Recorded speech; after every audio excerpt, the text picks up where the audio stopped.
So it's fair to say that alongside AirTags, we've been hearing all kinds of information about the next generation Apple TV for the last year or so, and yet we have no sign of an eventual release date. I mean, I've made a dedicated video before on pretty much everything we know about the Apple TV, which of course you can check out in the icon above, but we've had credible sources give us information about what to expect in early 2020, and yet we still have no product.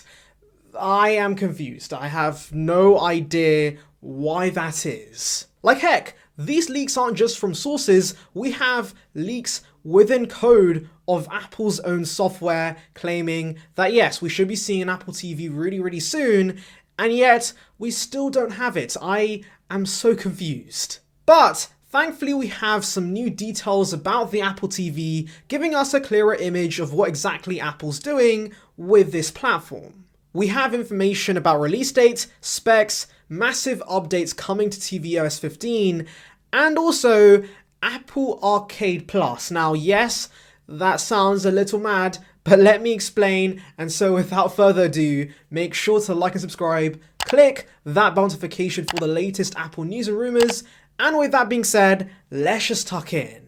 So all of this information comes from The Verifier, who is an Israeli site, I believe. They have an accuracy of around 54% on Apple Track, so they are a bit of a hit and miss in terms of accuracy, so take this information with a pinch of salt. So in terms of the performance, they mentioned the processor is going to be faster than the A12 in this new Apple TV, so it could be A12X, Z, or maybe even the A14X, as some rumors in the past have suggested.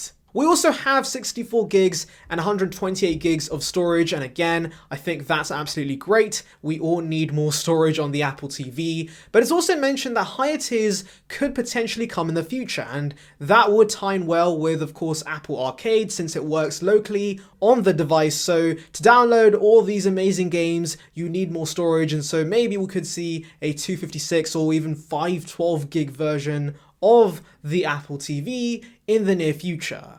Another big change will be the RAM. So of course the current model has 3 gigs, which is perfectly fine for most people, but of course with this new gaming focus you need more RAM to support these higher end games, and so I'm thinking that maybe we could see 4 gigs or even 6 gigs in this new Apple TV. Another thing that corroborates with other sources from this report is the fact the new Apple TV will have a new remote and a new game controller. Now, as for specific upgrades coming to this remote, we have no clue. We have nothing about that, but Mark Gurman in the past has told us that maybe there could be extended Find My capabilities with this new remote, so possibly ultra-wideband could be coming to the Apple TV to give you a more precise location of where exactly it is in case it's behind the sofa or something, so that is always welcome.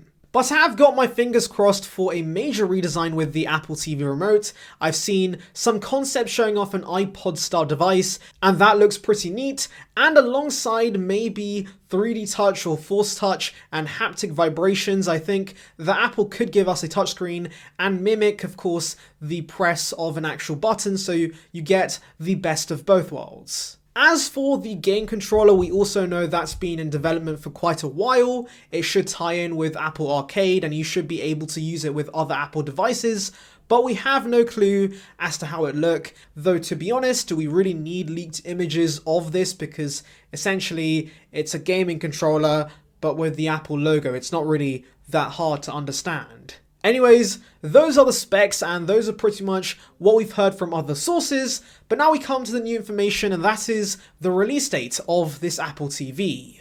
So the release date of this Apple TV will supposedly be Q4 of this year at some sort of Apple TV focused event. We have had an Apple TV Plus focused event before, I believe it was March of 2019, and it made sense then because of course this was the big premiere of the Apple TV Plus service, but it was pretty boring, I can't lie, because essentially it was just celebrities begging us to watch their pretty mediocre shows. But either way, I did understand why Apple did it, because they need some sort of grand launch for their new service. But now in Q4, that just seems unlikely to me. I think Apple having an event to showcase new shows, it seems a little excessive, and I don't think in this pandemic era there'll be a bunch of celebrities signing up to present things at a virtual event.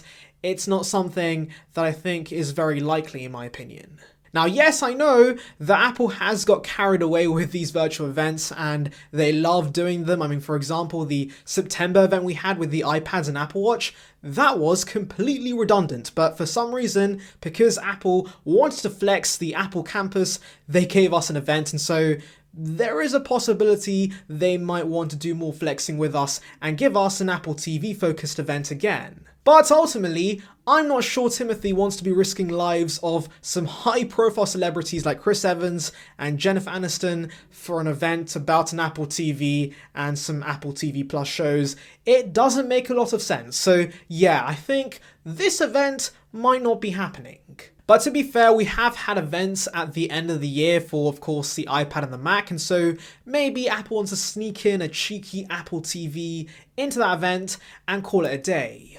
Anyways, let's go back to Apple TV and talk about some of the upgrades coming to tvOS 15. So the Verify mentions that we should expect a major design refresh with the UI, and apparently the App Store will see an upgraded UI to possibly support Apple Arcade and make that the forefront of the homepage. Again, that makes a lot of sense to me because with Apple's gaming focus, it's a good idea they're making the UI specifically for gaming and of course kind of niching down the Apple TV for that market. It's also mentioned that screen time and kids mode will be coming to Apple TV, which makes sense because kids love to game and so parents should have control over the amount of hours they play on their Apple TV. So yes, again, very good idea by Timothy. I think that will be something a lot of parents will be happy about. And finally, we have upgraded broadcast schedules and improved recording management and channel subscription bundles. That's boring stuff I don't care about, so yeah, if you do, there's that. Right, enough of the fluff. Let's now get into the meat of this report, and that is Apple Arcade Plus. So this actually corroborates with other sources and how they've claimed that Apple is spending big bucks on big AAA titles for the Apple Arcade platform. And in the Verify's words, they mentioned that Apple's in talks with some major gaming companies to bring their games currently available for, of course, the PlayStation, Xbox, and PC to Apple TV and, of course, Apple Arcade. Now, this is really intriguing because initial reports said the games would be on the level of Breath of the Wild in terms of graphics, but here they're claiming it could be on the levels of PlayStation and Xbox games, and those are considerably higher in terms of graphics and just quality in general. Now, of course, a question some of you might have is why does this have to be a separate tier? Why does this have to fall under Apple Arcade Plus instead of just being part of the regular Apple Arcade? Well, guys, I have a theory, and that is I think there are going to be two Apple TVs we see this year, and Apple Arcade Plus will only work on one of these variants. So going back to Chocobit's reports, he said these major AAA titles will only work on devices with A13 and up. And of course, then that confused me because the Apple TV was supposedly going to have an A12X, and so does that mean you can't run these games on the new Apple TV? Well, I think an explanation to all of this would be that Apple releases two versions of the Apple TV. The one we've been hearing about for the majority of the year, this A12X powered Apple TV, it could be some sort of baseline model, maybe for those people who are just looking for a simple upgrade to their existing Apple TV. But then we have been hearing some reports about an A14X powered Apple TV, and so that could be the Apple TV Pro or maybe the Apple TV Arcade Edition, and that could be the product that comes with the beefy internals, maybe more RAM, maybe more storage, and most importantly, maybe a game controller and Apple Arcade Plus support. Because let's be honest, not everyone is going to be into games. I don't game, I rarely touch a controller or do anything in terms of gaming, so I would be interested in buying the lower spec Apple TV for a cheaper price. But with a recent boom in Google Stadia and of course Xbox Game Pass, Apple could cater to that market with this Apple TV Pro, or an arcade-focused version of the Apple TV, which could run AAA titles. And of course, devices that have a 13 or up will have support for Apple Arcade Plus, and the rest of us just sticks to the regular old Apple Arcade. In fact, I can see Apple releasing the Apple TV, the baseline edition, towards the middle of the year or maybe even earlier at some sort of March event, and then we can see the beast-like, gaming console-like Apple TV Pro launching, of course, at the end of the year. That is what I think, but of course, tell me in the comments below, do you agree with my theory or do you have any other plans for the Apple TV? Tell me everything about it in the comments below. And on that note, I'll end it here. Thank you guys for watching. Make sure to like and subscribe. Click that notification for the latest Apple news and rumors. Check out the video here in the icon above about the 12 mini and the pretty lackluster sales. And on that note, I'll see you guys in the next one. See ya, peeps.